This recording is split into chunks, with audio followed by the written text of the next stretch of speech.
another week. It's another Centre Circle podcast. I'm John and I'm here with Adrian and Keith. What's going on, boys? All good? This is episode 69. That's right. All right, cool.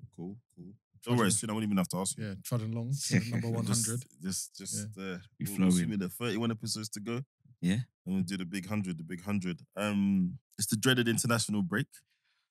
I've seen lots of memes and posts about people who wish the Premier League could just continue.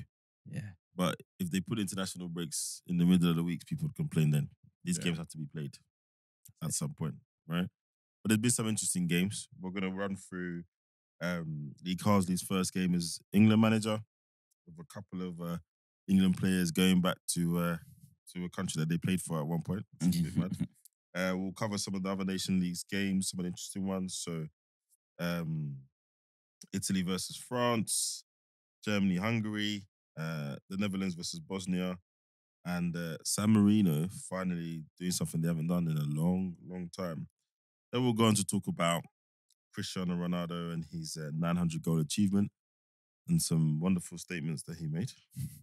The Ballon D'or short list. Is that the short list? That's the long list, isn't it? It's just a list. Yeah, they just released a top Those are the ones that's don't been they? nominated, The right? list has come out this week and has sparked lots of debate. There's a big omission there, if you ask me as well, but we'll come on to that.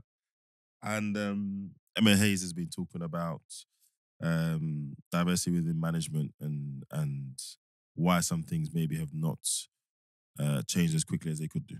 All right? Cool. So let's get into it. England. Well, Ireland 0, England 2.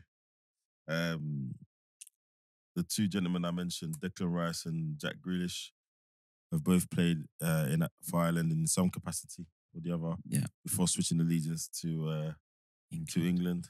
And they both scored. And Declan Rice assisted the second game. That's right. But more importantly, was Lee Carsley's first game.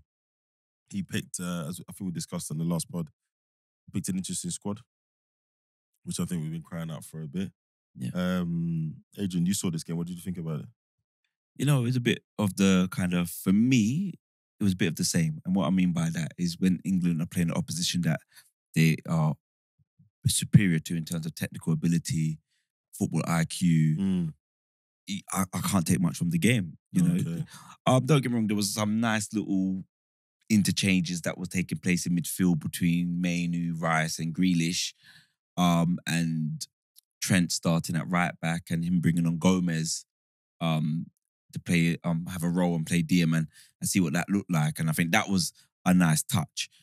But overall, I don't think it's much to get excited about right now. And I think the real test will be when he faces like a more superior opposition, you know, like a France or a Holland or a Germany, and see what his tactical management and game management's like in that situation. So you didn't see anything different in how they approached Ireland,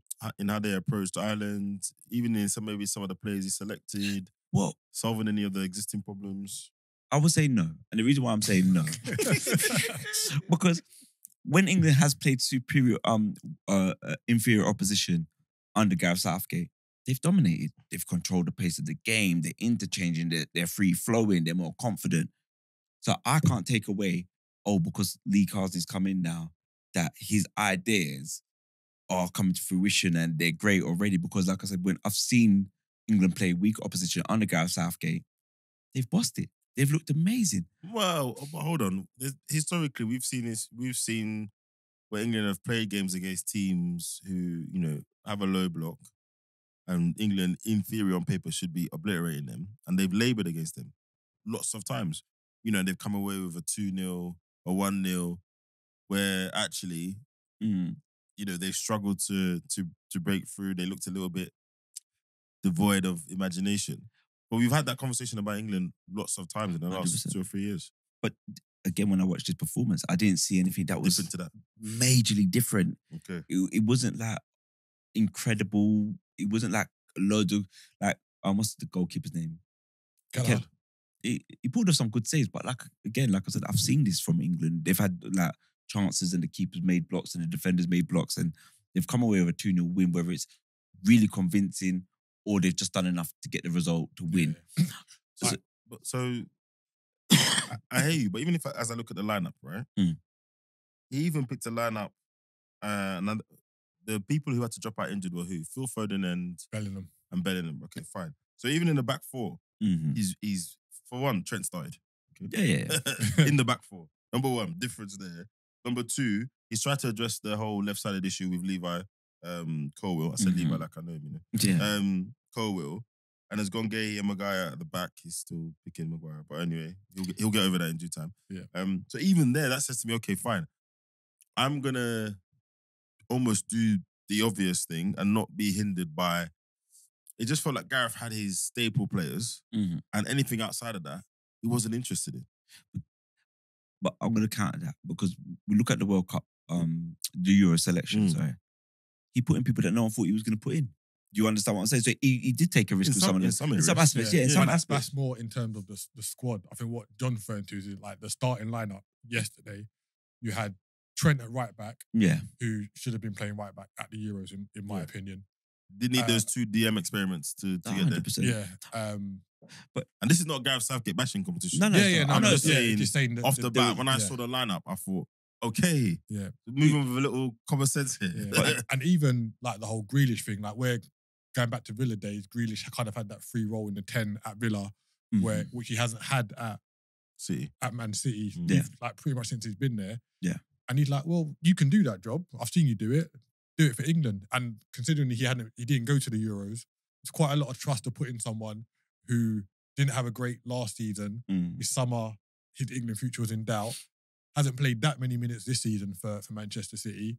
And he's come on and done relatively well. And like, just going back to your point in terms of you don't see much difference between Southgate's England and Carsley yesterday. Just reading the stats, they created more big chances in yesterday's game than they did in any game in the Euros. So I'm not saying that there's a drastic change, but you can see they were more on the front foot than usual against the weaker opposition. Like John said, they laboured in the Euros. They were booed off a couple of times. And before the Euros, they lost to Iceland at home, etc. Where I've said Lee Carsley's under-21s are a lot more free-flowing and controlled. And the general consensus, if England were, I guess, a lot more controlled on the front foot yesterday. And the thing is, I think, to your point, we may just end up with the same results. But we know what football's like. If if me and you get to the same result, but my way of getting there is easier on the eye, it will feel like it's better. 100%. It will feel like it's better. Oh, it's definitely. You know what I mean? Yeah. So I do take a point in terms of, okay, they beat them 2-0. Gareth Southgate, England, probably would have beat them 2-0. But I just feel like if he carries on again, it's been one game, it's been one squad. But just his thinking, he just seems to just move forward and a little bit more. He doesn't have the shackles of, these are my players or these are not my players or these are my people. At the moment, people being his players is refreshing. So him bringing some of the guys from under-21 is refreshing. Now, when it's time to change things or he needs to look at something different, then we'll see whether that refreshing now becomes his shackles. Right? But it's good to see, Colwill is not a left back. Fine. But he's left-footed. He's younger, he's more mobile. He's better than the other options that Gareth tried to shoehorn at left back. 100%. Almost definitely. And I think there's easy wins for Carsley. Because when you say Trent, but then there's no, apart from that Ben White, who's the other right backs right now that are James is injured.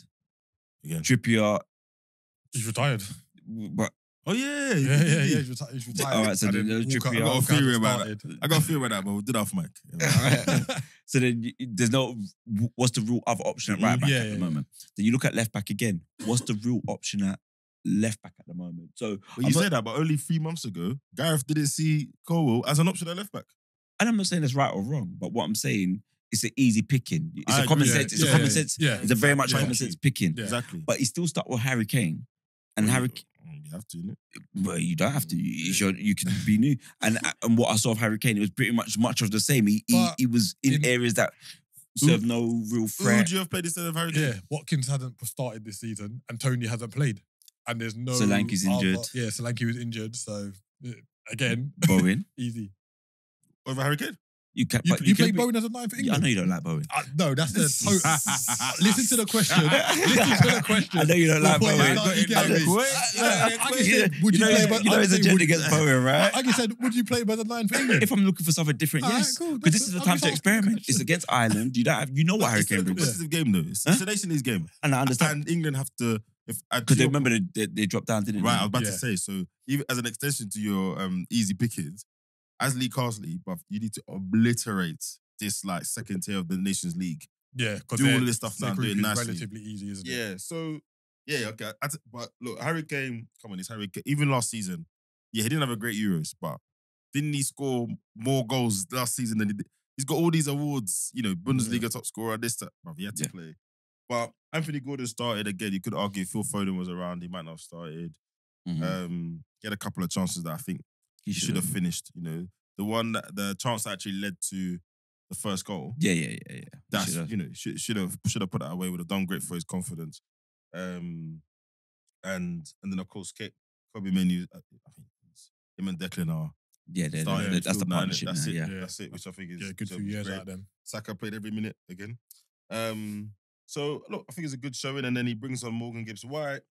Again, you lot's boy. I think it's again refreshing. The pass outside of the foot for I think it was Saka. In the second goal was great. Obviously, Angel Gomez as well. So look, I like it, man. Anytime it comes in, it reminds me. It's not the same thing, but it slightly reminds me of. You know, remember when Sven-Goran Eriksson started managing England? And because he didn't have any local bias, he just picked whoever he thought was decent. Yeah. Remember? And he Yeah. picked Chris Powell. Yeah. Yeah. It just reminds me that he was just picking not random people, But he was that- giving people a balance. chance. yeah, innit? he wasn't doing media picks. He was like, "You're a left Yeah. back. I've watched you play. You look decent. Come to the squad. And And if you're not good enough and I'm wrong, then you don't Yeah. play in it. Yeah, But fair you're here. Yeah. So it's giving me a bit of that vibe. But yeah, I'm here for it, man. I'm here for it. Again, Bowen, and all the usuals.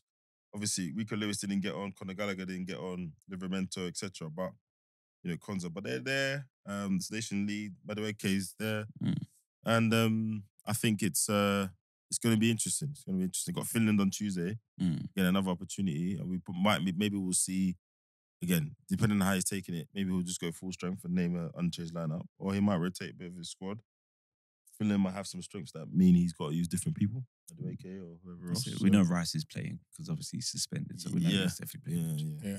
Harry Kane should get his 100th cap on Tuesday as well. Yeah, they're doing I a thought he big. had it already. No. So they're doing Sven like a. Oh, it's Wembley. isn't Yeah, it? Yeah, so Wembley. they're not present. They're not giving him his golden cap on Tuesday because they want to do something for Sven Okay. on Tuesday. Nice. So in the Greece game next month, they'll do the presentation for Kane. Yeah.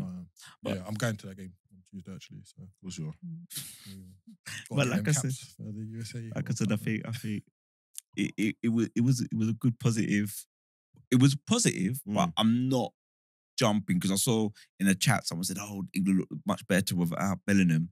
I'm like, it's Ireland. Like, let's slow down. Yeah, Relax. Relax. So I Yeah, think, no, like it was. I think it was needed. Like the change was needed. yeah, But we can't have a true assessment, as you said, until we face stronger opposition. And the sad thing is, like we're in Group B of the Nations League, so we got Finland, Ireland, and Greece, which are not massive, fixtures. like not European, but international giants. And then qualification for the World Cup, where it's very rare that we get a strong group.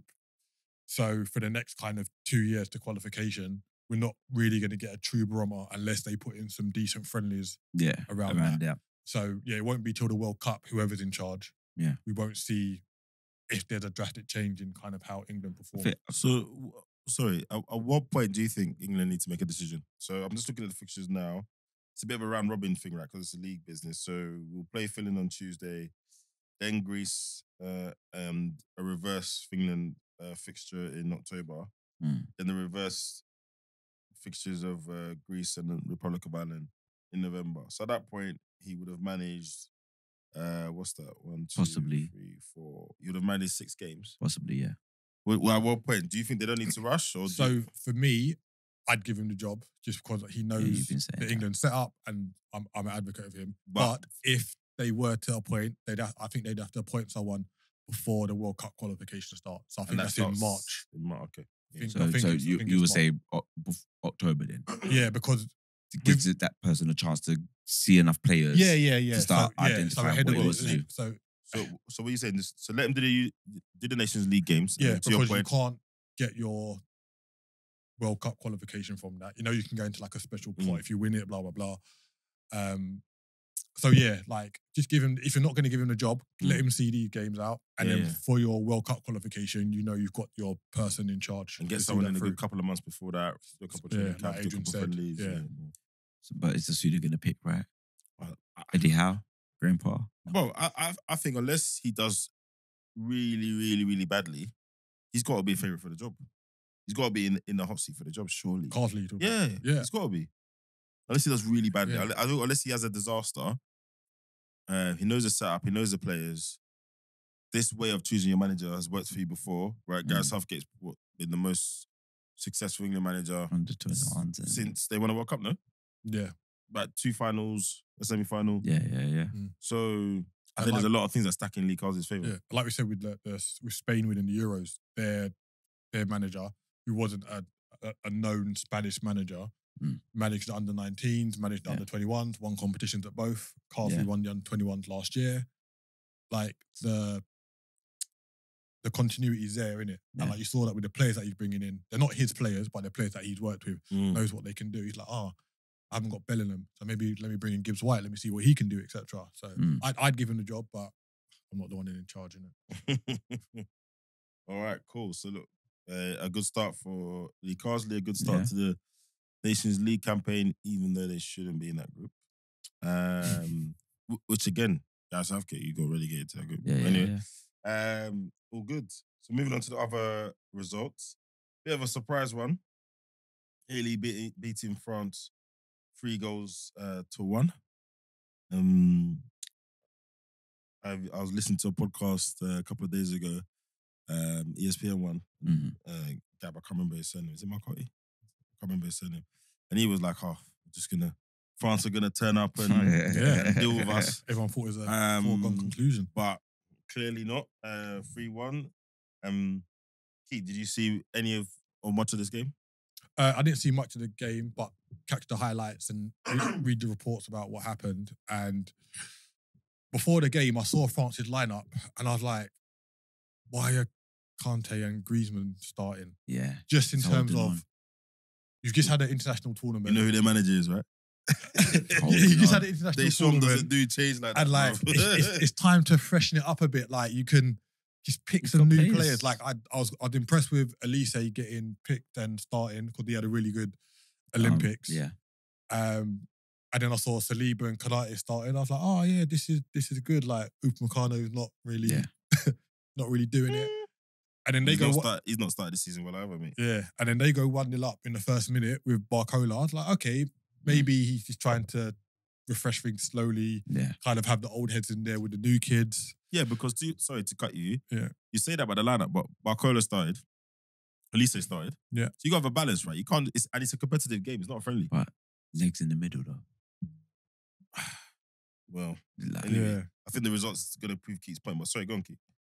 Yeah. So you think they go 1-0 up in the first minute, and you think it's going to be not a walk in the park, but on paper you think the French team is better than Italy. But Italy done well, man. Got back in it before half time, and then saw it out with 2 goals in the second half, and France just looked a bit like they had a bit of a hangover for some reason, and it's still like, I don't want to knock Mbappe, but it feels like all the pressure's on him now. Yeah, to carry the team. Yeah, it's like he came through really young. When he came through, he had like quite a lot of kind of the older heads still in the team. So he had like Giroud, he had like Griezmann, etc. And they were a bit younger, weren't they, as well? They were a bit more in their prime. Where now it feels like, granted, go back to the World Cup, he had a really good World Cup, etc. But again, he still had a few of the older heads around in the squad. Is he the person to carry France through to the next kind of iteration of the French squad? I think that's Mbappe. He should be. Yeah, I'm saying he should be, but does he have the presence to do that? Is that why Griezmann and them man are still in the squad? Is it because he's not ready for that yet? Yeah, it's just a question. I'm not saying he can't. I'm just The putting it way out he, there. sorry, this is not about you. This is about him. The way he acts, the way he speaks, the way he moves, he better be, because he's been acting like it for a couple of years. He got made captain last year, Yeah. or ahead of Griezmann, right? Which apparently was a thing. But he's been given the platform. He, did what he did at PSG, made all the noises and moves for people like Neymar to get to go, Messi, etc., etc. Yeah. So he's been acting like he should be the man and wants to be the man. So here you go, mate. Yeah. Here you go, do it. The Real experiment is on paper is going okay. He scored 2 goals in his first 3 games or whatever. But if you watch the games, it's not looking great. Yeah. So that's not just down to him, it's down to the coach. But yeah, he has to adapt. He has to be more than just a star. He's got to lead these guys, right? And I think there's something with France and their lead guy. Like when I'm actually thinking about Zidane was the mate, Platini was the. They always have like a real folk. Like everyone's got their main guy in their team, but for France, for some reason, it just seems to be like polarized. Like this is the guy that's going to carry the team for the whole tournament. Carry us. And like with Mbappe, you know he's a superstar. You know what he can do on the pitch, but is he the person to kind of when the chips are down? Is he gonna galvanize? Like you can criticize kind of Ronaldo all you want, but you can see for Portugal, if like they're in a bit of a slump, not so much now, but previously he's been like, right, come on guys, we need to do this. Oh no, I'll just see where he was gonna land. I saw the eyebrow. It was a bit intense, That was a bit intense. Have we been watching Portugal and Ronaldo in the multiverse or something? But, not of recent, but in the past. Yeah. I'm big facetious. I think performance-wise, not of recent, but you're right. He scored 5 goals. Not even that, personality-wise. You see it in documentaries and stuff. He's the guy, someone's like worried about taking a penalty. Go take the penalty. If you miss, you miss. Don't worry about it. Like he's that guy, right? So I'm not saying Mbappe isn't, but you're right. But to be fair, some of it for me is on Deschamps as well, right? So to your point, I look at the lineup. Okay, fine. He blooded some people. Barcola started. Elise started. Fofana's in there, etc. And I'm thinking, well, maybe he didn't have much choice in terms of playing like Grace. Zaire Emery's there. Camavinga. Camavinga's injured at the moment. There are people that can play. I mean, Marcus Thuram's not a great option up front. I don't care what anyone says. And I've never been sold on Colin Mawani, but there are options. Yeah. Who else was in the middle? What's the other Real Madrid midfielder? According to this, across it was Fofana, Kante, Griezmann, Olise, and Barcola. And then Theo Hernandez left back, Klaus right back, and then Kanate and Saliba, the calamitous duo at the back. Social media had a field day with them too. Saliba especially. I saw one tweet that said, this is what Saliba looks like when he hasn't got 6 centre backs to protect him. I was like, what are you talking about? It came from nowhere. That was wild. Come on, bro. People can always spin things. But the funny thing is, I feel like centre back is one position removed from goalkeeper. And what I mean by that is, obviously, goalkeeper, you make a mistake, it's a madness, and one mistake can ruin your career. Depending on how bad it is or how calamitous it is. But as a defender as well, just one thing, someone goes past you a little bit too easy or there's a reason, the way I can clip that, so you look useless in that moment. The way my man goes past him for the goal, it just looks like Saliba is running in slow motion. Right? But if you watch the whole passage of play, it's not great still, but it's not as mad, as mad as it looks. So I do feel for defenders in general, but I think in order of, how bad things can look, goalkeeper, centre back, fullbacks, I think. That's the order it goes. As a centre back, you can look like an idiot in a second when really it's just one of these things. Another good example is Jerome Boateng, when Messi sits him down in Champions League. Yeah, that's all everyone remembers now, isn't it? Yeah, but the change of direction was mad. That's not Jerome Boateng being rubbish or what. The change of direction was a bit mad, and yes, he could have been better planted, but that could have happened to anybody. It's not just because he was poor or all of a sudden he's a rubbish defender. But that moment there, it just looks mad. It just looks like he got sat down and he didn't even do a step over or anything, But yeah, look, I think Italy, the conversation about them during the Euros, uninventive. Yeah. Didn't have much going forward, etc. I'm not sure if this is a case of France really bad. Or actually, Spalletti's figured it out And actually, he's got a group of players that can do stuff. Did you see the equalising goal? Yeah, really good. Really good. And they've got Did you see Tonali it? back. Yeah. I mean, great goal. Was that Tonali that did the flick? I don't think it was, but I'm saying just having him back and what he can bring. Yeah, it makes a difference. It'll be a massive boost for them, won't it? So yeah, that DeMarco volley was quality. And absolute quality, top bins. Yeah, your boy got injured, didn't he? Who? Calafiori. Yeah, I don't don't know know how how to be serious alright it though. is. The rumor yeah, is this is supposed gonna to be be right. okay. But Arsenal picked up the phone. He's not playing tomorrow.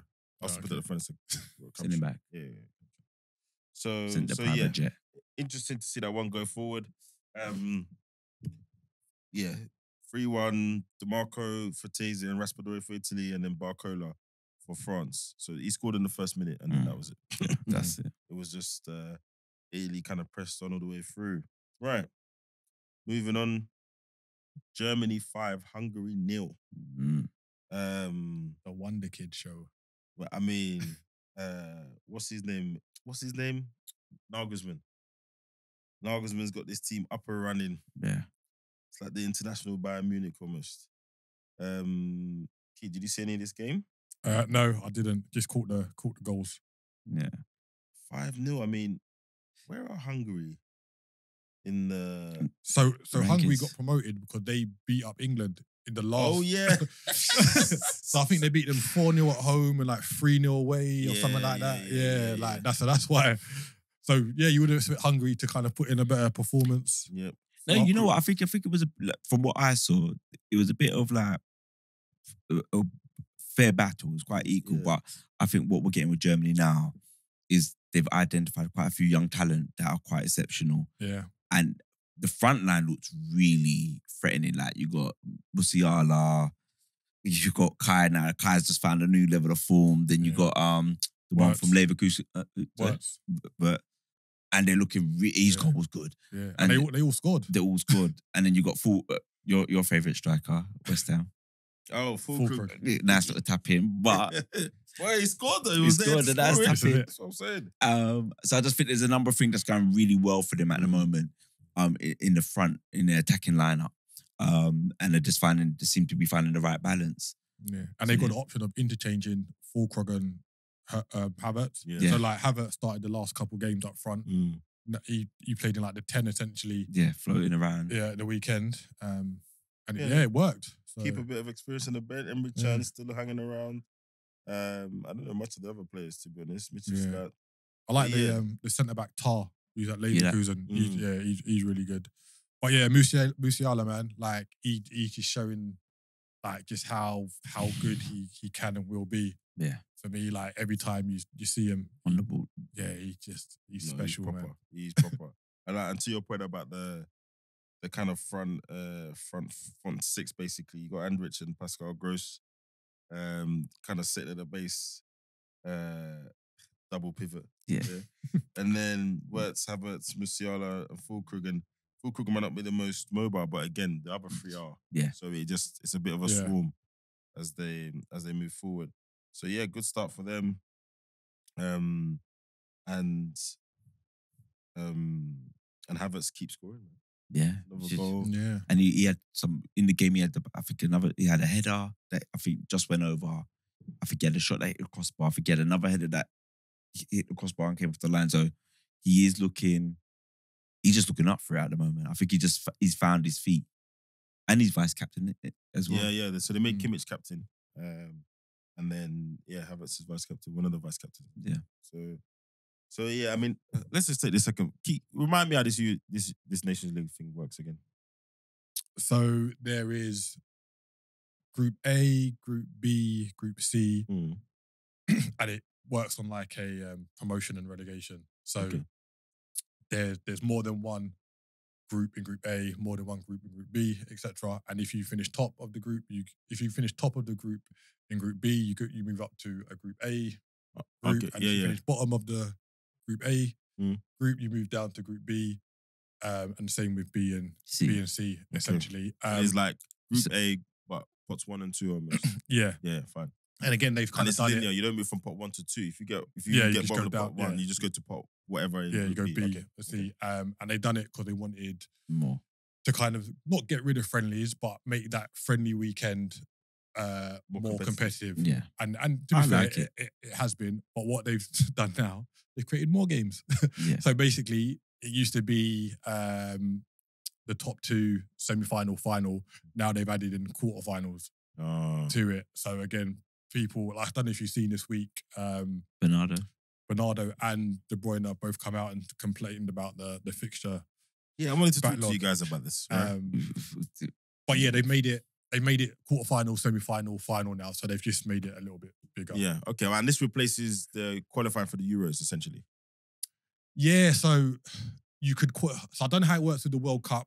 Yeah. Because you can't that's qualify. FIFA, Yeah, right? So, yeah. But previously, if you won it or got to like a semi-final, you just, despite how you performed in your European Championship qualification, you'd automatically get a playoff place, basically. Oh, so this is separate to qualification. Yeah. Yeah. Euros So qualification. so even if you won your group, that qualification group would, if you won your European Championship qualification group, and you done qualified via the Nations League, that would go to another person. But this sounds like they made it quite convoluted. This sounds like a Europa League for internationals. Yeah. Yeah. Or Europa Conference League for internationals. Yes, it's very. Or actually, no, more important, this sounds like the World Club Cup, but for international, for European international teams.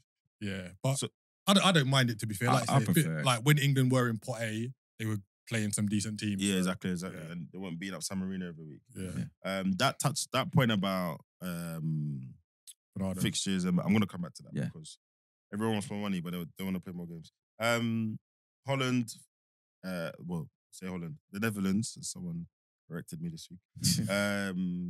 5, Bosnia 2. Again, Mr. Koeman's been in the headlines this week because of what he said about Steven Bergwijn, which I think was just contradictory and stupid. But for those that don't know, Steven Bergwijn made a deadline day move to the Saudi League. And Koeman said, well, clearly he's not gone there for football reasons at his age. So his story with Holland, with the national team is over, which is interesting, seeing as he picked Gigi Wijnaldum, who plays out there. But he was challenged on that, Yep. and he said the reason why I still picked Genie was because Genie had to find a club in that transfer window. He said Steven could have gone anywhere, and he chose. But Bergwijn was like, well, fair enough, but you should have had that conversation with me rather than with the media. Yeah. And I don't want to play for you right now. But So- the Netherlands and the players and coaches are always having riffs, and so they Yeah. just talk. They're Yeah, they're well, very Koeman's direct, like yeah. more than most. Yeah. Because, and I just find it interesting the way he talks like he's ever done anything significant as a coach. That's the thing that kills me. Yeah. You know, 2 but anyway, Eredivisie and that's it really. Both. Maybe a cup. Yeah, it's just crazy. But anyway, back to the game. Let me just bring this up here. When did they play? Yesterday. It was 5-2 as you say. Who were the scorers? Xerxes got the first one. Gakpo. Xerxes. Yeah, I saw his back flicked header. Good finish. That vibes, Very yeah. smart. It's a smart finish. You're gonna deny that as a smart finish. I just thought he got a bit lucky, innit? There was nothing else he could do. He's flicked it backwards. But to make that Everyone was like, oh, such that's- an intelligent finish. it was. I was like, You don't think that's intelligent? it was all right. Because most players would have tried to either bring it down or set it for the Which is what he probably should have tried to do. But no, he just- thought of it quickly and then that's it. I No, think it was a came very off. No, it was good and it looked nice. It came off, but the way I think people it- were going on, like it was it was a moment of high IQ or something, bro. He just used the situation to suit him, mate. That's all he did in my eyes, anyway. That's all he did in my eyes. But yeah, Interesting that he played Gravenberch in the position he's been playing for Liverpool as well, considering he took him to the Euros and didn't play him once. So bruv, again, it looks like he's trying to do something different in it. he's an interesting manager, that chap. I'll tell you that for free. Even what's his name? Julian Leroy calls him the Dutch guy. He won't even use his name. He won't even use his name. So that tells you everything you know. I don't know. I just feel like with Netherlands, they're the perennial nearly team. yeah, always going to be. You know, Yeah. 'Cause they got the talent. Yeah, I mean, again, What's no disrespect, but you look at their talent pool. Weghorst is still, Scoring. His finish was good though. Yeah. He just Simmons. Yeah, Xavi Simmons, Xerxes, Gakpo. They got a player. Is it Ryder. Rhiners, yeah. Rhiners, Right, yeah. I like it. That's a couple times I've seen him play. And He's a bit inconsistent, though, I find. And sometimes the decision making is mad. I hear you, but the few times I've seen him, I'm not saying he's been fantastic every No, time, but I can see something in the game. Yeah, okay. So I can see why a bigger club will come in for him. Mm. Where is he right now? Is he at AC? I Who's think that, he's- sorry? Is he? Rhiners. I think he's at AC Milan. I'll tell you in a sec.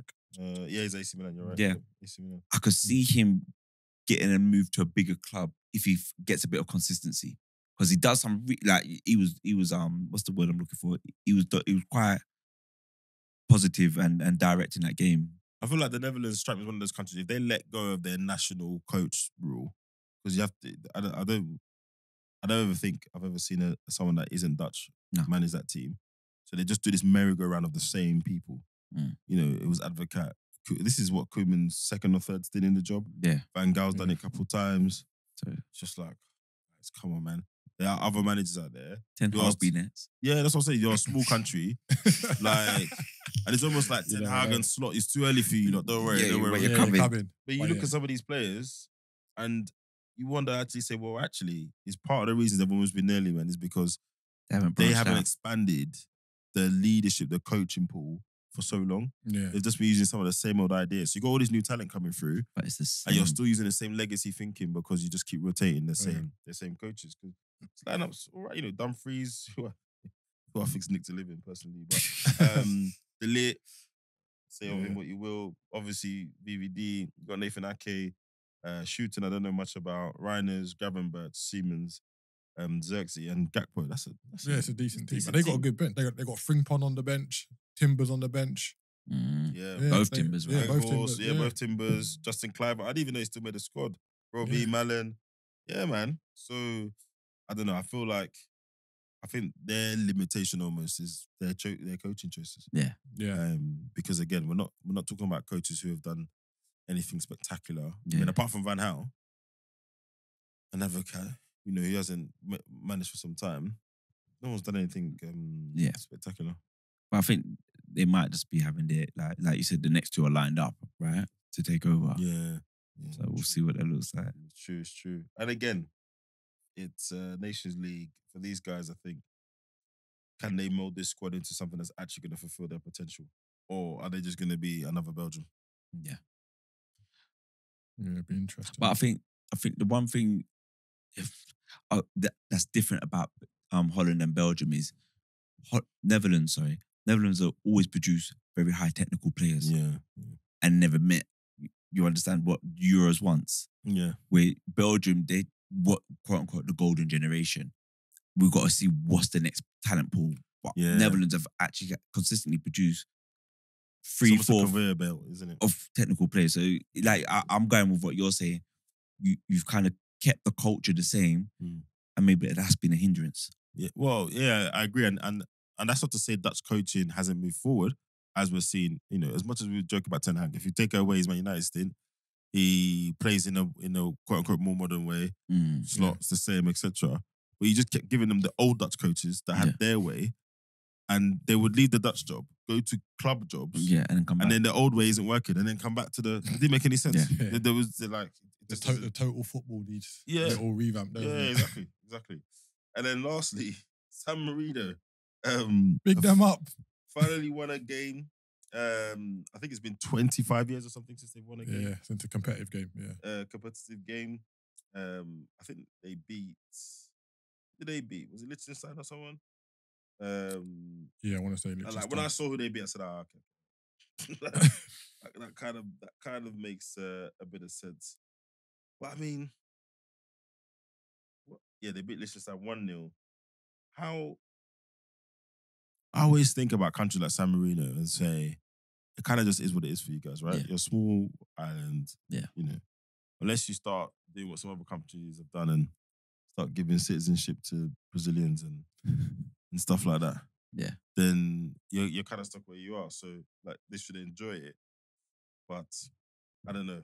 I don't know. Is there something that if you're UEFA or FIFA, do you try and help countries like this bring up the standard, etc., or it just is what it is? I think that's what they say the purpose of the Euros qualifier was for, innit? To help bring up the standards and get football out to them. But I think when you look at the size, of the population, it's going to be very hard to improve the level of football. So unless you're going to give citizenships to Brazilians, you know. Yeah, and to be fair, results like this will hopefully help them. Where you get like the younger kids, where you're like, oh, maybe we can win games. Maybe this football is something I want to look at for San Marino.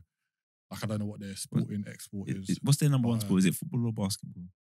But I was going about to say something rude, but probably football. I was going to say there'd enough people for them to have two, but yeah, it was fun. Like their Twitter admin was going quite crazy during the game. Like it's quite entertaining. Some young guy from San Marino. Yeah, it's quite entertaining to watch. It's like, oh, hold on, 10 minutes left. We can do this kind of like. It was quite entertaining. Yeah, because it's scored in the 53rd minute. Yeah. It's probably a little bit of. Ooh. Yeah, all right, let's not sing too early. Yeah. So yeah, shout out to San Marino, man. Got to take the wins when they come along. Yeah, nice little story. Right, so moving on from international football, Cristiano Ronaldo has broken yet another record or hit another milestone, I should say, scoring 900 professional goals. He had an interesting interview with Rio Ferdinand where he made a little dig at Pele, which I didn't rate actually. Well, no, I do. Let me. It wasn't directly a dig at Pele, but a lot of us have taken it that way because Pele's 1,000 plus goals has been refuted a few times because it was in an age where there wasn't a television camera at every flipping stadium in the world and recording and exactly. And some might have been friendlies. Yeah, so he made a comment about all of mine are on video, right? I think, bruv, just respect. Rest in peace, Pele, and respect Pele. You'll never be half the level he was, the standard, the stature he was. But anyway, he says that, and then I'm pretty sure after the interviews when he hit the 900 goals, and then he made an interesting statement, and I don't know what he was asked, what was said to him for him to make this statement. But in short, he said that Portugal winning the Euros is equivalent to them winning the World Cup. Which is factually incorrect, number one. It's mad. And it just sounds like a coping mechanism for someone to just be like, well, I'm never going to do it.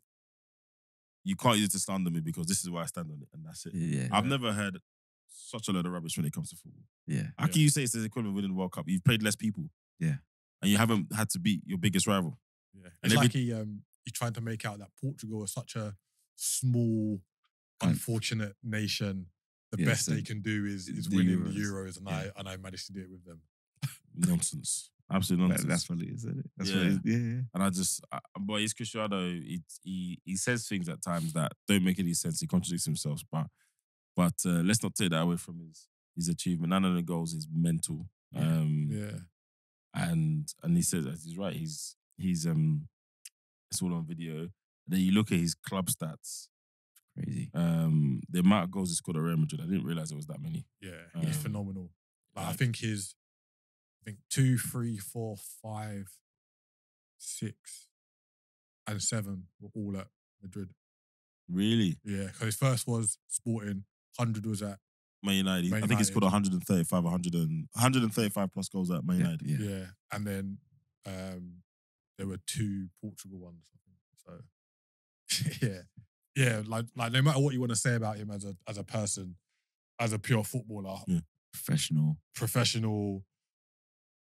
brilliant. Yeah, like you can't knock him as a The footballer. funny thing is though, like on the pitch, he might look like the arrogant, cocky, whatever one, and Messi's the calm one.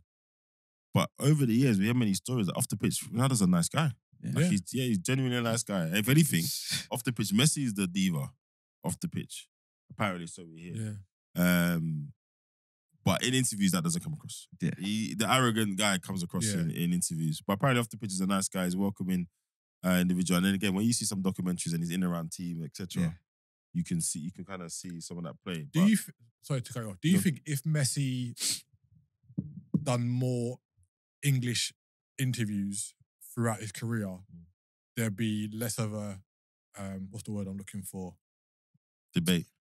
Not a debate, but you get more Ronaldo's personality because he does a lot of English kind of interviews, etc., where you don't really get that with Messi. So he's a bit arm's length and everything's a bit translated. So do you think he'd have more of a Like, not a criticism around him, but you'd have more of an opinion about him as a player. It's like he does everything brilliantly, and he just kind of goes off and hides I'm not sure. away. I don't know. We've never had him like front and center as much as Ronaldo, if that makes sense. I don't know what you think, Vince, but whenever I've seen interviews of Messi, it's not just what he says; it's the body language. Yeah. It's his how he is at the time. Yeah, right? yeah, A lot yeah. of it's very humble.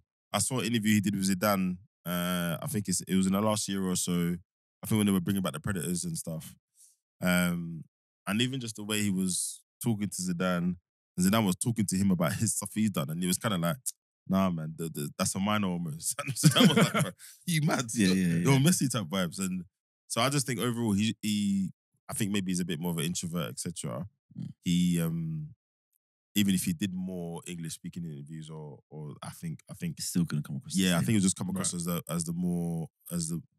guy with a little bit more humility, etc. What I will say in Cristiano Ronaldo's defense though is that I feel like this is gonna sound mad, but when he came through, I feel like he had to defend himself early Yeah. because he got a lot of the stick that a few of the people who came after him got around being a bit flashy, Yeah. his lifestyle. He didn't get it in the same way, so he didn't quite get the Pogba treatment and Raheem Sterling yeah, and those guys. But I do remember, like, obviously, he used to do his hair and he used to be a bit of a pretty boy, etc. So I think he started his journey just having to like, kind of defend him and who he was, and it almost had a thing of, listen, I do it on the pitch. Doesn't matter if I put real cream in my hair or I've got 3 diamonds above. I do it on the pitch. So I do think there's an element of that's where he started, and it's just gone that way. Yeah. And I think I'm kind of adding to that is the league he came to.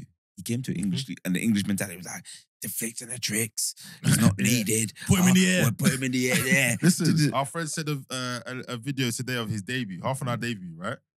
And the debut was amazing. I don't know if you remember, but he came on, he effectively changed Against the game. Bolton, yeah. The amount of times He would he get got hacked. clapped in that clip. I said, wow, he got this many tackles in half an hour. He was getting, and a couple of them, they weren't even fouls. Ref didn't even blow. Yeah. Do you know what I mean? Yeah. So yeah, I remember that. I do remember And then that. I think you got to remember Ronaldinho paved the way for Messi, and like everyone saw what Ronaldinho was doing. Then Ronaldinho made a conscious effort to make Messi part of it. I think it's just been a lot easier. And Cristiano had Roy Keane. Yeah. Telling him to do less step overs and all that. Whereas Ronaldinho is probably telling him, express yourself, do this, Do this. go out. Yeah. But Ronaldinho is probably telling him, do you want to come out tonight? Yeah. Well, Roy Keane probably was too. He's been very open about his social life. So yeah, I think Cristiano just had a bit more of a bruising, to Adrian's point, path through things, which made him more resilient and all that kind of stuff. Yeah. 100%. Whereas at Barca, very quickly, I'm not saying it was easy, but very quickly he was a prodigy, came through the academy, So it very quickly became Messi's Barca. Yeah. Whereas I feel like at any one point in Cristiano, you could probably pick a couple of things that he was battling against. Coming as a new guy, new country, just speaking in the language, settling all the usual stuff, start to become a star. You know, some of the old guard are telling you, do less, do this. Then they start to see payoff. They're like, okay, do more of that. Yeah. You know, then Real Madrid come in, you're fighting to Man United to leave, you stay one more year, then you go to Real Madrid, and it's kind of like, okay, you're Ronaldo, but this is Real Madrid. Yeah. Prove yourself again. Yeah. And then Messi's around, Messi versus... So we could probably plot at every... Whereas actually, it might not have been this way in reality, but looking from the outside in, it just felt like Messi was just doing his thing. Yeah. You know, Ronaldinho was there and he left, and then it was me, and then it was... Henri was here and Eto'o was here, but I'm just doing me and just carrying on. Here and and then Suarez, and then Ronaldo joins the league. Okay, that's fine. We'll do what we're doing, and so it just seems that Ronaldo's just been hardened through his journey. I would say. Definitely. You can see that he's like, you can see how he's grown up in it. Like you say, he came to the English league, and you say he had to prove himself, and he had to kind of toughen up. And I think coming to the Prem at that age, getting kicked, etc. helped him a long way, because like what you were saying, John, in that video with the clips of him getting kicked, he's getting kicked and he's looking at the referee, and the ref's like, "Get on, mate, carry on." Where by the time he left England, you could see he'd get kicked. He'd be like, minor, I'll get up, do a little show pony, and then he'll be like not kicking out, but he'll be physical as well, innit? And I think that helped him going into the Spanish league. I mean, obviously, I've said stuff about Cristiano on this pod, obviously, in the whole Messi Cristiano piece. But if you just talk about Cristiano himself here, I don't know if I've said it on the pod before, but I always remember that season. And I don't know if it was his last season or second to last season. But there was a season where even if Man United were losing in like the 83rd or 84th minute, I knew they were winning. Yeah. I knew they were winning. And I always remember this game against Fulham. And I think they were even 2-0 down or something like that, or 1-0 down. And maybe 83rd. I'm going to check if I'm accurate. And Cristiano said, nah, we're not losing this game. Yeah. We're not losing this game. And it wasn't the days of long injury time. It wasn't 97 minutes, 98 minutes. It was 92, 93 minutes. And I think it was 10 minutes left. And he said, nah, we're not losing. And yeah, he just carried them. And it just felt like that whole season, no matter how late it got, it had to get to like 88, 89 minutes. And then you're like, okay, they might win this. But he was just every game, he was doing something. If he wasn't scoring, he was creating a chance, a proper chance that someone would score. Yeah, he was a joke. Absolute joke. So yeah, the 900 goals is well deserved. He's gone to many leagues and done it. He's growing old. I think 900 professional goals. And we've seen them. That is mental. That's mad. That's actually mad. And he got most of those goals in the hardest places to score them. Yeah. It's not like he's gone Saudi and he's scoring 65 goals a season. Yeah. No, his productivity's gone down there, to be fair. Yeah. He scored most of his goals in the at Real Madrid, top leagues, battling against Messi. You know, when Real Madrid and Barca were sharp, Champions League was mad. And you know he's top goal scorer in the Champions League, right? Yeah. But he didn't score for the first 3 years that he played in Champions League. Wow, I didn't know that. So it's like 3 years in until he got his first Champions League goal. Wow. And then he was like, all right, then I've scored now. I was going to break all the records. Yeah. Crazy. Absolutely crazy. So yeah, listen, he's good value for the 900 goals. We've had many debates amongst friends about, are we ever going to see this again? And I still maintain we will, just see it a different way. Because people thought they'll never see Maradona and stuff again. We'll see it just in a different way. Yeah. But yeah, 900 goals is absolutely phenomenal. And I think he's going to get to 1,000. I think he will play, even if he's 43 and they're bringing him on for 5 minutes into the game. Because he looks after himself. Like, I don't feel you've heard interviews and everyone's saying like he's just plain chicken, water.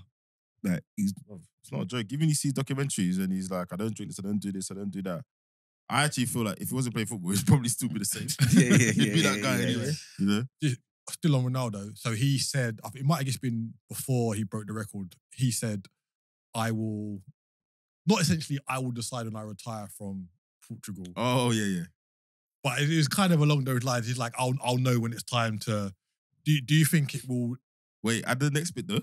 What Did you see the bit as well? He said, I don't know what question was asked of him, but I think he said that on his YouTube channel with Rio Ferdinand, right?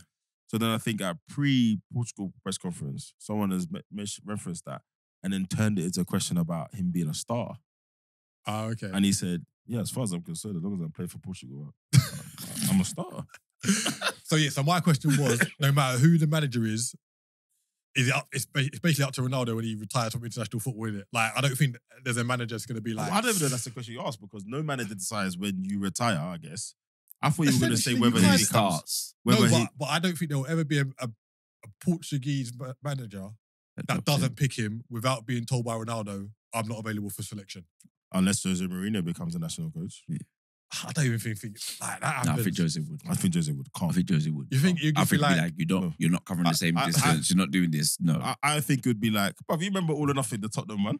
I think Ronaldo comes into the office and he has this. It says, "Look, these are the stats, bro." Yeah, you're only covering. Yeah, this is the day. You're not covering this anymore. Cristiano's okay. You're 46. It's all right. You know, you're all right. But yeah, I think, unfortunately, if you wanna, go to Lisbon and have a coffee one day, or go to Porto and have dinner, if you want to do that in peace, stop Cristiano. Roberto Martinez is not an idiot, and because he's not, the world's best manager. If Cristiano's not playing, you better win them games, bro. Yeah. I didn't think he'd still be playing. I thought Euros might have been He's like, Either nah, him nah, or like have a conversation. nah. Bro, Bro, if he goes we've World been Cup, watching I'm Cristiano. like, Bro, we've been watching Cristiano for 20 odd years now. Do you think he is retiring because he doesn't feel like it anymore? I honestly believe Cristiano Ronaldo is only going to retire from international football when his body says you can't play. do that anymore. Yeah. And because he's looked after himself so well, he might be the first player we see play for a top, 10, 15, Yeah. 10, 15 ranked international country in his 40s. You know what it is as well? He adapts his game. yeah. Like that's like that. Okay, I can't do that sprint no more, but I can win headers. So I'm gonna be in and around this penalty spot for the cutback or the cross. And you know what I admire?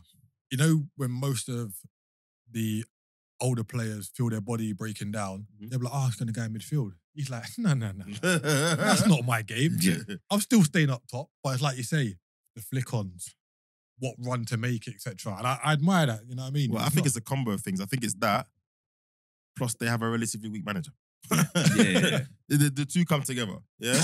With all due respect to Roberto Martinez, yeah, he's Roberto Martinez, isn't it? So there's that. So I think unless he gets an injury, but again, he's built a good. He seems to have built a good resilience. I don't think it's any coincidence that the way he looks after himself is well documented. That he's been relatively resistant to kind of long-term injuries. Yeah, unless he got something impact where someone broke his leg or something, God forbid.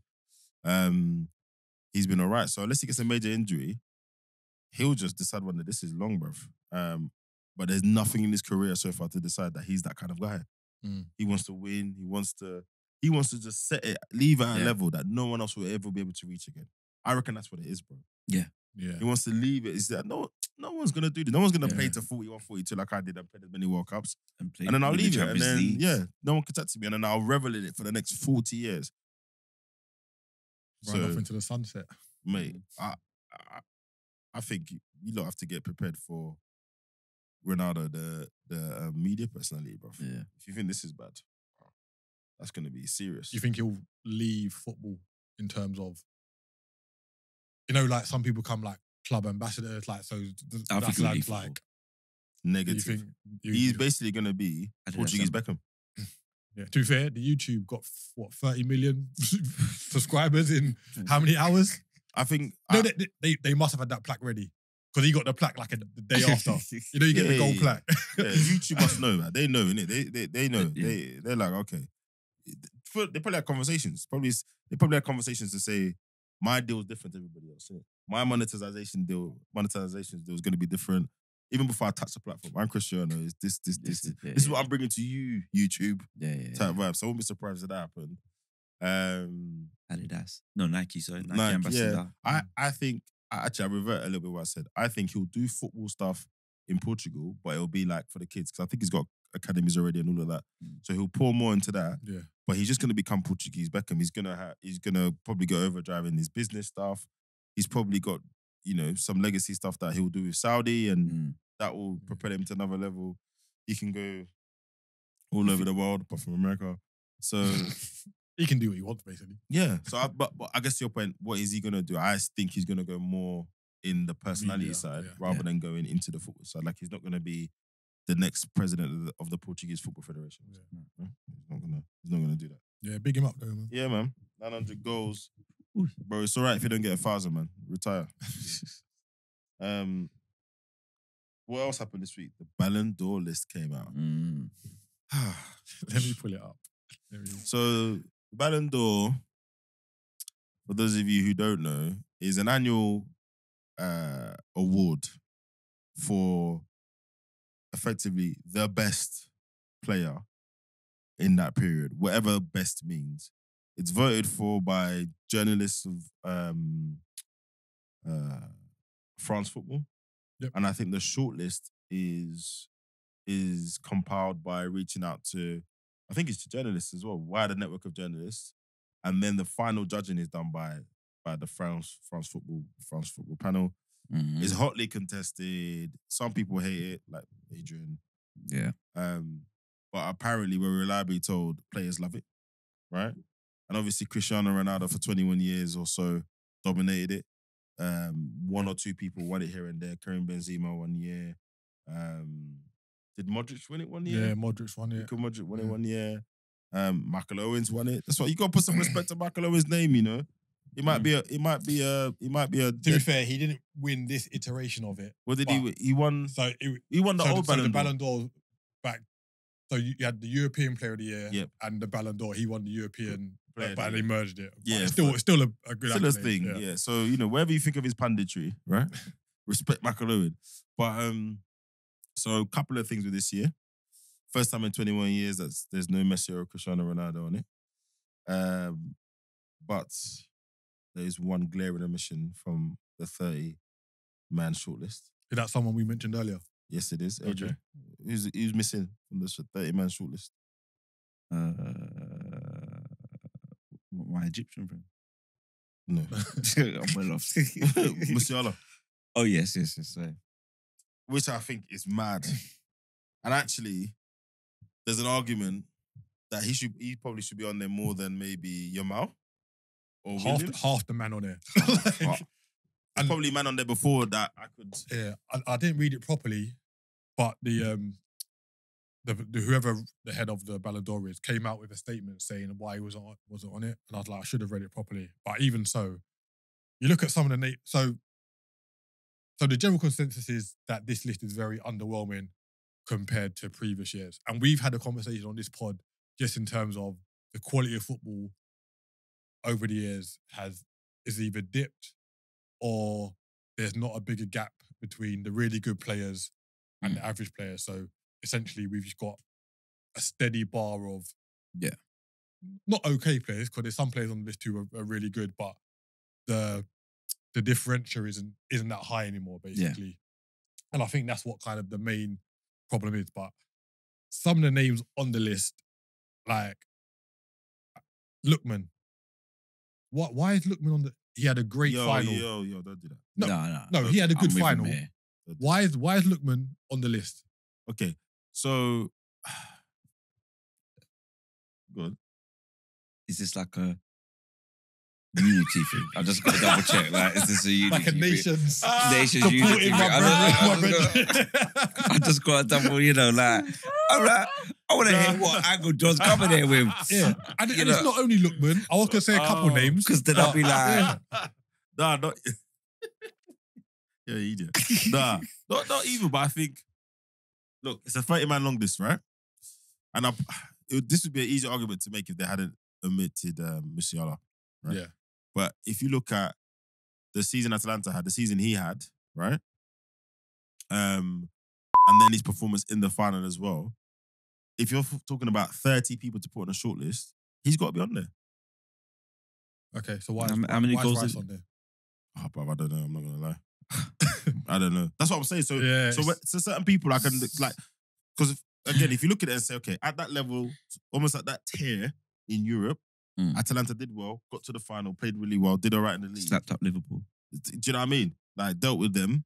So, as a major part and influence in that team, you can see why he would have got a few votes to be on that list. Mm-hmm. The Arsenal players, I think, is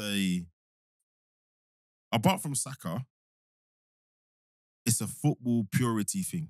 Like, there's football arguments to be made why Saliba should be on there. Again, if you look at him as a defender, what defenders should be on there ahead of Saliba, right? Yeah. I think Rice, there are probably other midfielders in his position we could argue, or other players. So that one there is a football, not fan, but you're watching football as a purist. Say, look, as part of the Arsenal team, he was one of the spine of that Arsenal team. Close the Played gap the way on they City. did, what they did. Yeah. But yeah, you could argue if Musiala's not there, why is Rice there? Yeah, and a lot of other players. I guess, like I say, I think there's not a big enough gap between the really, really good players and the good players. And I think that's... People keep saying this. What are people on about? I don't understand. And this comparing between generations thing is jarring me, bro. What? It's jarring me. No, but you've still got to kind of take that into consideration, because if you look at a Ballon d'Or list from, say, 10 years ago, you wouldn't question anyone on that list. You'd be like, they're the top guys. You wouldn't question anyone on that list because the game was it was the level, how can I put it? I remember we're seeing more football now, so we're more exposed to more players. So we should be like, I think the concentration of top level was smaller. That makes sense. Yeah. So 10 years ago, it was the same pool of clubs roughly, and the cycles were a bit longer in terms of who were the quality clubs, right? Now that cycle, because of money, etc., that cycle's a bit shorter. Do you understand what I'm saying? Napoli aren't going to wait another 20 years before they win Serie A again, etc. All that kind of stuff. So even if we look 10 years ago, I'll try and bring it up now. If you take out Ronaldo and I was going to say Cristiano, if you take out Ronaldo and Messi, we probably had a lot of the same players in it for years, year after year after year. And if we go through some of that list and we say, what was that player doing at the age that some of these players were doing, bruv, these lot will slap them up. There's a lot of players that we revere and they were doing amazing. They weren't doing amazing until they were a bit older. 23, 24, 25. Yeah. So I actually look at it differently. I'm saying, well, hold on. We're seeing guys hit certain levels way earlier. Musiala doing that. Saka just turned 23. Yeah, Musiala, Saka, Haaland. Like them, man. Yeah, like that's calm. But like the Ukrainian guy, like Dobrik or something like that. I don't even know who that is. Yeah, yes. Like he played for Girona last year. Girona had a good season. Ukraine didn't really do nothing in the Euros. Yeah. So what you're saying here is the levels to be nominated are not. They're not. Yeah, they're not They're as not high. high. Yeah, the bar. It's like the bar's got low. The bar's got lower. Bro, this is a long list, bro. I don't understand why it's a long list. Okay. But the long list is still apart from Musiala, lower. who else should have been in there then? Salah. But again, it's like this was one of Salah's best years. No, but it's not even a case of X, Y, Z should be in it. It's just like no. But if you're gonna say that the quality, this list shows that the quality isn't as good as it used to be. Who should? I don't think. I'm not saying replace. I'm just saying for one, I don't think there should be a 30-man long list anyway. I think that's too long. I think it should be like. But I think all competitions do this. We just don't get to see it. That's my point. So in all the other competitions that we see where there's awards and stuff, they probably have a long list. We just don't get to see it. Yeah, I prefer that, to be honest. Like, because if you condense that down to 10, I don't think you get as much furore as what you've had about this long list. Yeah, but they want the debate. They released the long list so we can have conversations like this. Yeah, that's fine, but they should change it anyway. Just get rid of it. No, but I think it should be reduced to 10, and then you kind of be like, right, you're kind of in the ballpark of the best players there. Yeah. And again, like I said in the group, I think there's only a 30-man list for bonuses, for contract, etc. I made the 30-man Ballon d'Or long list. That means I get extra £1,000 or whatever maybe in my contract. Like I don't know why. Oh, Martinez is probably there because of the World Cup. No, not even. So why is he there? Copper. Oh no, you. Yeah, no, they won the Copper, innit? Yeah, they won the Copper. Okay, so that's why he's there. Fine. So the question is, who wins it? Lautaro Martinez, fair. But you could go through this list and make an argument for a lot of people. Cole Palmer, definitely, after the season he had. Yeah, only one who didn't play in Europe to make the list. Yeah. There you go. And he's what, 18 or something stupid, 19, and he had crazy numbers in what some people call is the best thing in the world. But I'll be honest, if you went through this list and honestly had a conversation, there's maybe 4 or 5 man ruled out, right? Well, anyone Real Madrid, like, it's fine. So Hummels, like, didn't Dortmund get to Champions League final? Yeah, but is that the bar? Like, why not put the rest of the team? No, but they got to Champions League final. Didn't they push? Didn't they have that last? No, that was last year when they had the last minute where they won the league. They didn't have a great season. Yeah. Like, they finished 4th in the league. But again, these are people who watch the game for a living, isn't it? So, So we're meant to say they know best, innit? No, I'm just saying. Like, if we were paid to watch ball, we might have slightly different opinions than we've got today. Yeah, and we don't know the full metrics as well, innit? Yeah, that's something. And yeah. And that's the only thing I was gonna say. That what they should release with this is the criteria. Yeah. So, and is it the same voting system? Is it like coaches and players that vote? I'm not sure. No. So the Ballon d'Or is awarded by a jury of football journalists representing the top 100 countries in the FIFA men's ranking. Yeah. So it's all the top journalists from each of those countries. So we already know why Declan Rice is in it there. Because all the English journalists voted for him. Would you be adverse if Rodri won it? No. And that's what I was about to say. Like, because historically, it's always been attacking players that win it. Yeah. And I think that takes away from I agree. actually the pure essence of football. Like, because you will hear an attacking player go, boy, for example, Busquets, like Messi will say, I couldn't do what I've done. Right, Busquets. Yeah. Haaland or De Bruyne is going to say, I can't do what I've done without Rodri. You understand what I'm saying? Like, and I think that's what I don't like about it. I think it's a bit lazy.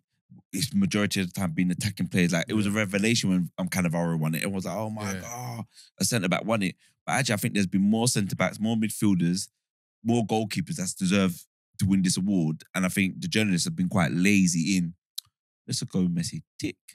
Let's just go with I think Ronaldo. that I agree, but I think the only hard thing is, look, bruv, when it comes to ball, the guys who are scoring goals, the guys who are bringing that joy, especially the way those two were doing it, it's always going to land. But I'm with you, I think looking at that list, I'm just like, you know what? Yeah, a Ruben Diaz, come true. Do you know what I mean? The treble last year, won the league again this year. I would have no issues with Rodri winning it. His influence, even though people now, we'll get to the point now, I love this in football. So people, they become really, really, really, superlative of what they do and they cement it. So it almost goes on this curve where everyone's like, yeah, this is dope, this is dope, this is dope. And then they get to this point where everyone's like, oh, everything he does, they just say it's good, even if it's not that good. Yeah. That's where Rodri is now, right? We've seen it even in our own football group. Yeah.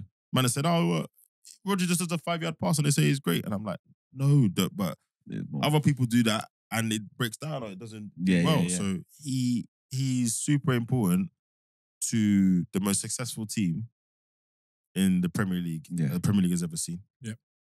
They might soon become, if they carry on, maybe not on the numbers of trophies, but in terms of influence, etc., they might, if Pep stays there another 3 or 4 years, they might become the best modern era club team we've ever seen. Yeah. Oh yeah, right? 100%. They might beat the MSN team, Pep's team.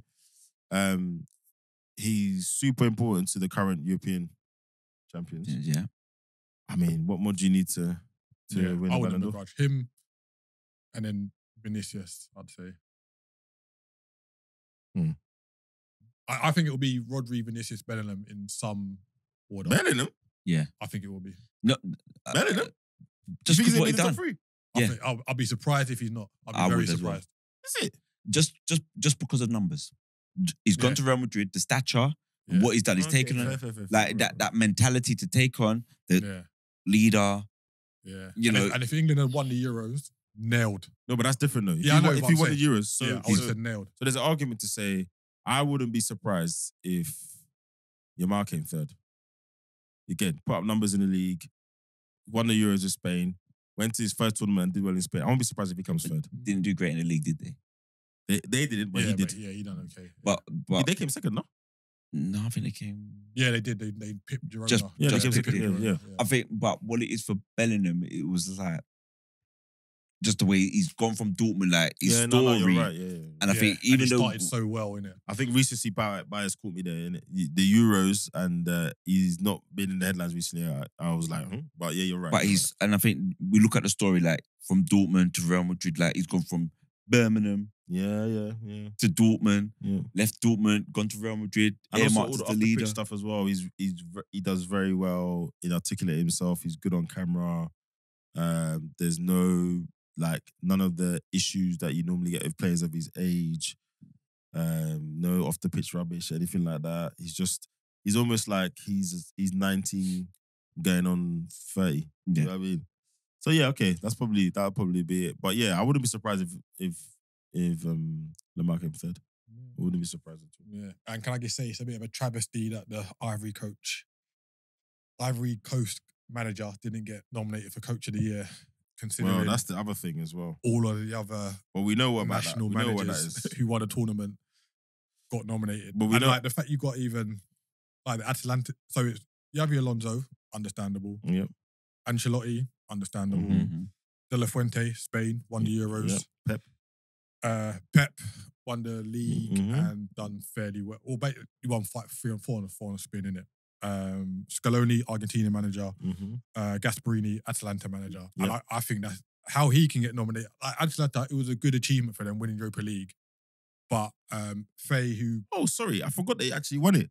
That's another reason why Lookman is there.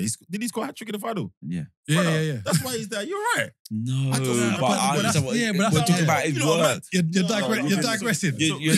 Wait. So I can't. So if I go to the second, because it wasn't a Conference League final, it was the Europa final. So I go to the second highest club competition final in Europe, and I score a hat trick in the final, and I don't deserve to be on the 30-man long list. Are you not alright? Yeah, I'm not having that. You know I'm crazy. You know I'm lucky I forgot that. I'm not having that.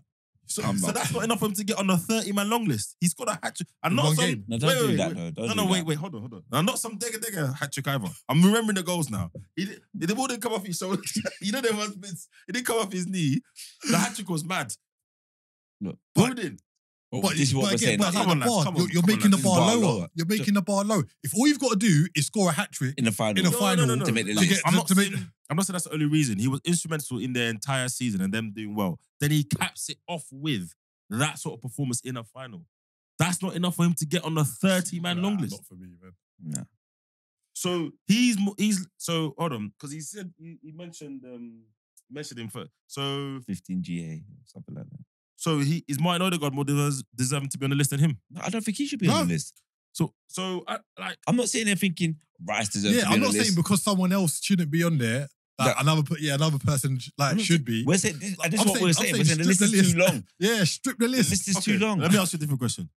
What do you have to do to get on this list? What's all right for you lot to get on this list? That's what I want to know. I think you got to be consistent in a top team. Why? You, no, but it's the looks. It's the look. You got to be consistent in a top team and do something at an international level. So immediately, if I don't play for a top team, I'm disqualified. Pretty much. What we did? Are you Because what are you? If I don't play for Arsenal, Liverpool, Man City, Bayern, Juventus. Real, Juve, Inter, AC, I'm not in the thing. Or PSG, I can't be in the, in the Ballon D'Or thing. No, but you can be, but you've got to do something amazing to get there. Like someone at Brighton is not going to get on a Ballon d'Or list, are they? But if he goes to a major European final and scores a hat trick, is that every day? Is that normal? It's not. So every what day. if so they can score no goals in the build-up, get to the final, score a But hattie, he didn't, and you're that's my like, point. I said he capped off his season. Yeah, That's I not know. what happened. yeah, I don't know. Anyway, back to the Ivory Coast manager. Bro, you lot are mad. Yeah, the I fact can't that he believe took over mid-tournament as well. Because remember, they sacked the manager after the group stages. He was the assistant manager, stepped up to it, won the competition, and just got overlooked. And I Listen, think there's some kind of I love my bias. people, yeah. I love my Bias fellow there. Africans and that. But, bruv, there's always something going on in that tournament, man. There's always. How can you... I couldn't get fired mid-tournament. What is going on? They were bad though. No, they were bad. And They it were was bad. in their But country. imagine, innit? like, I don't think we've ever seen that. If someone gone to, like, the Euros or the World Cup and then get But fired after the group stages. Not being funny though, people started to call for England to do the same. Just like Gareth. Just out there, Remember yeah. that? They were like, That get Gareth- Marino in for Yeah. Ivory's done it. No, that's a fantastic point, but look, we know the thing, man. Like, AFCON and non-kind of... People even do it a little bit to Copa America as well. Yeah, it's It's not not- held in if the it's same not- esteem, innit? If it's not World Cup or European competitions, it's like it's subpar. It's below the standard. It's the normal rubbish. And we get it. It's getting a little bit better, but we get it every time when players have to go to AFCON. You know, Jurgen Klopp got caught out. There's just a lack of respect for the competition. So just on AFCON, before you jump in. So because the World Cup in 26 is starting a little bit earlier, they're moving AFCON from December 25, straddling into January 26 over the Christmas period for European football. So I that's don't understand. Isn't that making it closer to the World Cup then? No. So they're moving it. So it's meant to be in January 26. Yeah. They're moving it to start in December Number 25. 25, straddling 26. And people are already saying, what about the Christmas fixtures? Blah, blah, blah. So you say people Yeah, they don't try care. to diminish it. They can't win. I moved it Yeah. for the World Cup, but the Premier League is going to complain. You're going to get it at the time, and you're going to get those sly, xenophobic, microaggression type statements about the tournament. You always do. Yeah, no, and that is frustrating for me. Like every time that tournament comes around, it's interrupting the season. It's taking away our best players.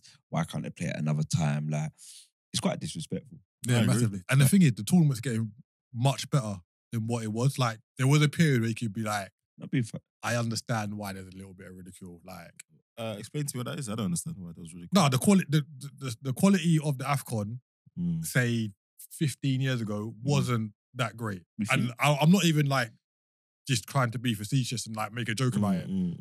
But over over the years, you can see that the standard has improved, and they shouldn't be kind of getting ridiculed, and people shouldn't be making a fuss about players going off to the tournament, because now it's like a legitimate tournament up there. Like, if you look at the players who are playing in the tournament, you can see. You know what it is? It's kind of like boxing for me. You know, like when they say styles make fights. Oh, okay.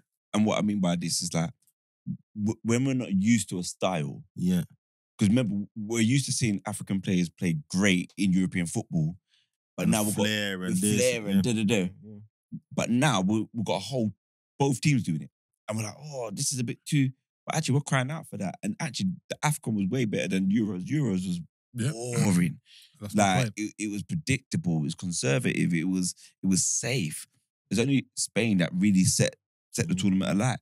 And the rest of it was quite poor quality football, where with AFCON, we don't appreciate what we're seeing, but actually it's quite technical. It's quite fast. It's quite aggressive. And to that point, I think what people have to realize as well, again, it's if you compare apples with apples, actually AFCON probably wasn't that bad, quote unquote, in quality. So if we look at the history of the competition, if we look at the level of investment in it, if we look at where the players have played over time, actually 15 years ago, the problem was there wasn't enough investment in the infrastructure and where the players played, etc.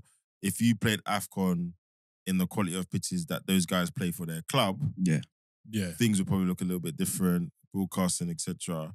And I don't actually think the quality, I'll be honest, I don't think the quality of AFCON has improved. I think the quality of the coverage has improved. And I think we've just got more players who are European in their way of playing, right? And you've got, But you've got more well-known players as well. So, like, if you watch a tournament and you know a few of the players who are there, you're kind of more enamored to it. Where I think years ago, it would just be like, I don't really know who they are. Maybe but I not think that that's interested. from a viewer thing. I think just from pure football quality, you know, and there's some things that just haven't changed. Like, you know, I don't think it's one of these rumors, or I just, you know, African keepers are not the as a standard, they're not the best keepers. It's just you know, erratic in nature, and the stats might not back that up. They might have the same, you know, XG or save percent, whatever.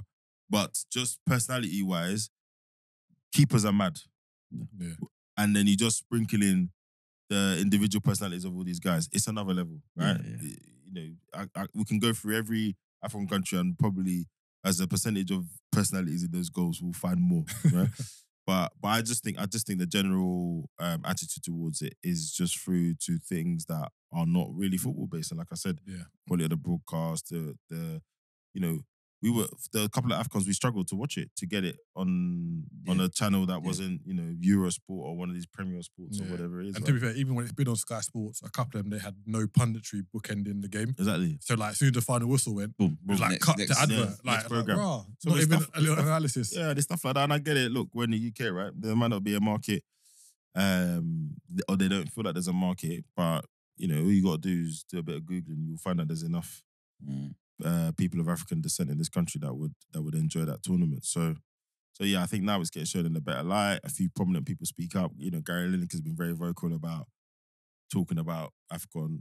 You know, it's an international competition. Respect it, right? Some of the best players in the world playing it, etc., etc. So that, I think that's kind of what needed to change. But to your original point, the Ivory Coast coach is not in there because they don't rate it. They don't rate AFCON. They don't rate it at all. Yeah, no, I agree. You know, and that was a massive achievement. So that's the Ballon d'Or list. Wait for more uproar. And I think my two friends of the studio are absolutely mad. Emma Hayes. This week, Emma Hayes, who is the coach of the US women's national team. That's right. Previously, record-breaking Chelsea women's team manager. and she was doing an interview with the BBC, I believe. And one of the questions that came up was around why she thinks there hasn't been a female manager of a men's team, even though I actually think there was an interim female manager. Forest Green, I think Forest it was. Green, Yeah. And they were League One. They weren't even like, it wasn't like Yeah. they were a conference team. They were in the league, professional team. She didn't get the job permanently, but so for a period of time there was a female manager of a men's team. I didn't hear the interview. Did you hear the interview, or have you read the interview? Emma Hayes? Yeah. I just saw the snippet on Twitter. So what are your thoughts on this one? So I think it's hard for there to be a female coach in the men's game, just because from the outside looking in, there's not many prominent female coaches out there. So rightly or wrongly, if you said to me, name 5 female football coaches, I'd struggle. Like, I'd give you Emma Hayes, Sabrina Wiegman, and then Hope Powell, who I don't think she coached them. I think she's like higher up in the FA. And that's not to say that there isn't. But isn't that a symptom of the same issue as to why there aren't any female managers? Do you think that, do you not feel like those two things stem from the same place? Yeah, possibly. And I know you can't, this will kind of sound a bit like the Rooney Rule they've got in NFL. But like, you've got the WSL taken off, etc. The majority of the managers in the WSL are men. And I'm not saying they should implement something like the Rooney Rule where a female candidate has to be interviewed for the job, etc. But I think if you make the WSL like female heavy, then you're kind of opening the doors to that step to the men's game, possibly. So, Vince, what do you think? I think it's a number of things as well. I think there's the number factor that comes into it. How many females are playing the game and involved in the game? Because you use an example about you got bankers, you got pilots, and etc. But actually, if you look at it, how many of the working force are females in those sectors? So eventually, you're going to get people pushing through the glass ceiling. And it wasn't always that way, unfortunately. And that took a long time. That took a long time. But after a while, if you've got so many air stewardess, so many cashiers, so many, and then you get mortgage advisors, etc. Eventually, some of them are going to say, hold on, I can do a bit more. So the numbers also reflect the women representing those higher positions. Yeah. I think once we get more women in the game, Emma Hayes being one of them, you're going to start getting someone eventually pushing through, more female coaches pushing through. People like Joey Barton, I've got to mention him, don't help. But obviously, Joker, when you start seeing the numbers improving, increasing around the coaching and more because even at grassroots levels, there's still not a lot of female coaches. there's not enough. There's not enough. So it's a dad, it's an uncle, it's just a teacher just decided, you know what, the females game's picking up, let me help out and blah, blah, blah. Eventually you will see change. And like you've seen, we're looking at female pundits being involved as well, whether it's through podcasts, whatever it may be. We're going to see a change, but it's just going to take time. Yeah, and that's my thing. So I think my first reaction, Keith sent this in the group, and my first reaction was a little bit dismissive, but not because I don't agree that, it's pretty striking and it hasn't happened yet. It was because we know the answer. The answer's not a good one. It's a pretty bad one, but we know the answer. The game was sexist for a long time. It was run by men predominantly for a long time. And we're talking, when I say a long time, we're talking what, 150, 200 years now? Yeah. When was the FA founded? So that kind of thing, unfortunately, takes generations to change, to your point. And I think there's also going to be is my personal opinion, I think due to almost the societal setup as well, there's also going to be, to your point about numbers, I don't know if there's ever going to be like a 1-to-1 or even a close to in terms of interest in the game, right? There are other sports that women are more interested in than men, etc. But unfortunately, the reason it's not a good one, it's a bad one because the game was sexist for a long time. Those barriers were put up for a long time. Yeah. And if football is one thing, it's a place that amplifies some of those barriers, right? So there's been lots of discussion about why, non-white males can't get into coaching. Yeah. Even though in the playing game, it's playing is very diverse, right? Yeah. Black players are very prominent on the playing side, but not so much on the coaching side. So we don't like the answer, but that's the main reason. Yeah. The main reason is attitudes haven't changed quick enough. So the start of the women's game happened so late Yeah. where it got proper investment, and I would argue the investment isn't proper enough yet, but that's another conversation. The WSL is a move, but it's probably not enough. Yeah. No. Right? And it started so late with a couple of false starts, and that's why it's going to take so long, because to your point, players have to get used to it. She made a fair point I hadn't thought about. She said, look, I don't think the players will ever be the problem.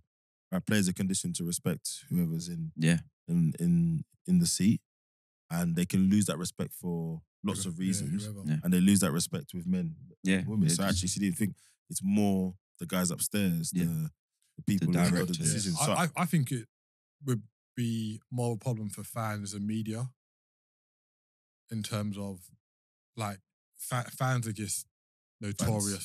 Society for being fans in it, just kind of shouting, etc. And the media, I think the media would be pretty harsh in terms of kind of the criticism of. You think so? In 2024, do you think you could get away with that? Yeah, like they wouldn't be obvious about it, because like if you compare Emma Hayes and say Phil Neville, you can tell Emma Hayes is a far better coach than Phil Neville. Facts. And Phil Neville's on what, he's like fourth or fifth coaching job at the minute. Yeah. So, and it's like, but I'm not saying that. To be fair, I'd be surprised if Emma hasn't been approached by some job in the male game. But I'll tell you what though, I bet you, I wouldn't be surprised if it wasn't at the level that it should have been. Yeah, I was going to say that. It'd be like League One, like Champions League League. I was Two. about to say, there's nowhere as a League One club, and people argue and say, the standard, there's nowhere as a League One club you think you can ring Emma Hayes No way. and get her in a hot seat. Yeah. But people will be like, well, actually, if you played, if her Chelsea team came and played a League One club, they might lose. That's not the point. That's irrelevant. That's not And the she's point. shown her credibility. Like, she went and took the USA women's national team, where you could arguably say that's the most high-pressured team in the women's game. 100%. Took the job at 3 weeks' notice and then won the Olympics. Yeah. Like, Yeah. you know what I mean? So, there'll be plenty out there, women out there, maybe not at the level of Emma Hayes, who are not far off, that we potentially don't know about, who are not given a chance. But you got, like I said, you got people like Phil Neville, others. We could name Neil them. Warner. Yeah. Steve Bruce just got another job the other day. He's at Blackpool. No way. Is he? Yeah, he got the Blackpool job this week. You know what I mean? And look, I agree with both of what you're saying, but my only challenge to that stuff sometimes is we can make the women's game more balanced towards women in terms of coaching roles. The numbers can improve, but the people who put the barriers up, it's a bit like Oprah said about racists, until they die, then maybe nothing's going to change. Yeah. So unfortunately, the answer to why there hasn't been a female manager in the men's game has more to do with just straight up prejudice and sexism mindset than actual capability. Yeah, 100%. And if there was a manager, and I'm not saying she's the only, Emma Hayes is the only top level female manager, but she is the one that has stuck out because of all the records she's broken and all the stuff. If there is someone that should have had a top level approach, it should have been her. Yeah. And I wouldn't be surprised if she said, no Premier League team has ever called me. Yeah. Unfortunately, I wouldn't be surprised. Yeah. I wouldn't be surprised. And, I'm not even just saying this to be PC, whatever, but I actually don't care. Yeah. I don't care. If Arsenal came tomorrow and said, I don't know, Julie, whatever her name is, manager, is she the best person for the job? Because I've given male managers stick. It took Arteta 3 years to convince me. So I don't care. Now, there are guys out there, I can imagine every creative insult that a female manager would get on the sideline managing a men's team if her team's 2-0 down on a weekend. I can imagine it, because you can imagine what black players get. It doesn't matter who you are. You can imagine what anyone gets, right?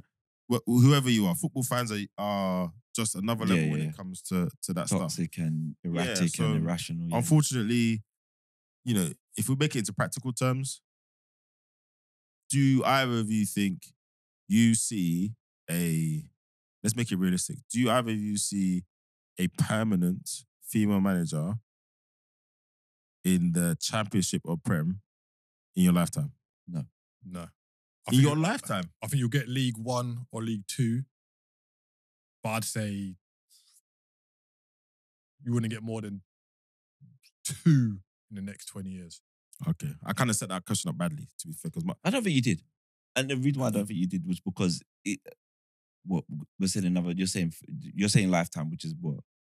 30, no, because what I was going to do is link it back to what you both said. So I think that if we have more female managers in the WSL, right, managing and are able to, put their kind of, that's because whether we like it or not, it's either going to be that or someone that comes through backroom, right? But again, having a female coach or backroom assistant, it's not like American sport. They've got female backroom assistants in the NBA and at that top level. That's the one thing I would say about America. If you're good, you come through. Yeah. I'm not saying it's easier, but they seem to be ahead, right? So if we had a predominantly female managed WSL, then I would put my hat on and say maybe 5 to 10 years after that, we may get a championship manager. But as it is now, unfortunately, I don't think so. Yeah. I don't and think you I'll might see need the pathway. You might need like assistant coaches or managing the under 21s at a Premier League team or Championship team, maybe for people to get noticed. Maybe it's just harder because it's a WSL, so maybe they need to come in via that way, etc. I think the other issue is, again, it's just back to the numbers and how many, like we're talking about minorities being represented in top level jobs. Yeah. And now you're seeing like backroom staff getting more prominent minorities included. And we're still waiting for them. So the women's got to wait for them to get through. Yeah, bruv. Yeah. It's mad. And then, so they're ahead of them because you're looking at Ashley Cole. Yeah. We're looking at York. We're looking at, decorated people. People, white players who have left the game with Ashley Cole's CV get jobs like that. Yeah. Like, it doesn't help Ashley Cole probably off the pitch has a bit of a reputation, whatever. But we've seen Joey Barton. Look at Joey Barton. He's got jobs. He might not have got Premiership jobs, but he's got jobs. Yeah. Right? So, unfortunately, I think the WSL maybe has a bit of a part to play in that. And this is me saying that I don't have a lot of low-level knowledge about what's been done to increase diversity in the coaching in the UK. But just as a casual fan, I think that WSL is going to be the key to that. And then more, female coaches can show their level of capability, like Emma Hayes did. Yeah. And then it's a different route, right? Because at the moment, it just seems like you do a WSL team, you do a national team, that you get a rating. Yeah. Whereas actually, someone somewhere is going to be like, no, you're good. You got a certain approach. Come and manage my team. And then it starts from there. But and just touching on like what you said, we spoke about America. Their infrastructures had push through women's game. Remember, they got stadiums that are like 30,000, 40,000, 20,000 for women's game already, and the infrastructure around all women's sport. Yeah, they get parity with the men's team over there. Like, they get paid the same. Well, but I think that's because it's rooted for education. So the one place, it's still not perfect, but the one place where it's a little bit better is in education, where you can have a girls' football team, you can have a boys' football team, you can have and because the route to professional sport in America is largely through the school system. Yeah, that's right. The women's game has been able to progress at a quicker rate. They haven't closed the gap yet, but it's been able to progress to a certain level quicker rate in America than it has in the UK, because the UK is still left up to the individuals and people to do stuff. Yeah. And they have that problem in America, but at least the structure makes it a little bit easier to fight certain things through. But today, if the men at the FA don't decide something happens, it doesn't happen. Yeah. Very doesn't true. happen. So yeah. All right. That's it from us this week. As always, please like, comment, share, and subscribe. Subscribe is the big one, right? We need everyone to subscribe, tell a friend to tell a friend. And we will be back next week when the Premiership is back. Looking forward to it. North London Derby. North London Derby next week. No Declan Rice. Mikel, sort it out. Peace. Peace.